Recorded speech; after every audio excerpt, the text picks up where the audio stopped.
एक भीलनी थी जिसका एक ही पुत्र था। पुत्र का नाम था सानक। सानक की माँ घर घर जाकर तरह तरह के काम करती थी। उससे जो पैसे मिलते उसी से माता पुत्र का पेट पलता। सानक की माँ थी तो मेहनती, किंतु उसमें एक सबसे बड़ा अवगुण था कि वह जिस घर में जाती वहां से कोई न कोई वस्तु चुरा लाती। धीरे धीरे सानक में भी चोरी करने का अवगुण आ गया। वह जब कोई वस्तु कहीं से चुरा कर लाता और अपनी माँ को दिखाता तो वह उसे डांटने के बदले उसे दुलार करती। इस प्रकार वह अपने बेटे को चोरी करने के लिए प्रोत्साहित करती।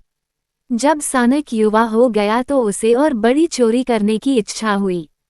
उसने नगर के सेठ के घर चोरी करने की योजना बनाई। रात के समय वह सेठ के घर घुस गया।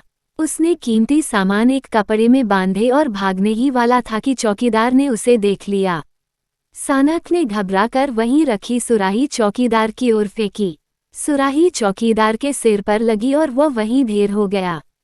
इस हल्ले में घर के सब लोग जाग गए और सानक पकड़ा गया। उसे न्यायाधीश के पास ले जाया गया।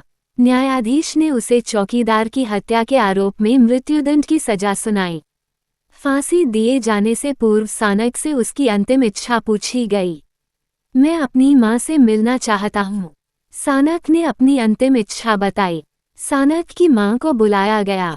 माँ का रो रो कर बुरा हाल था। माँ ने सानक को फांसी के फंदे के पास खड़े देखा तो वह जोर जोर रोने लगी। इस पर सानक ने उसे समझाते हुए कहा, माँ, रोती क्यों हो? तुम्ही ने तो मुझे चोरी की शिक्षा दी थी। जिस दिन मैं पहली वस्तु चुराकर लाया था उस दिन तुमने मुझे डांटने के बजाय मेरी पीठ थपथपाई थी और उसी दिन मेरा ये परिणाम लिख दिया था। तुम्हें रोने के बदले खुश होना चाहिए कि तुमने मुझे जिस रास्ते पर चलाया मैं उस रास्ते की मंजिल तक पहुंच गया। माँ ये सुनकर अपने किए पर पछताने लगी।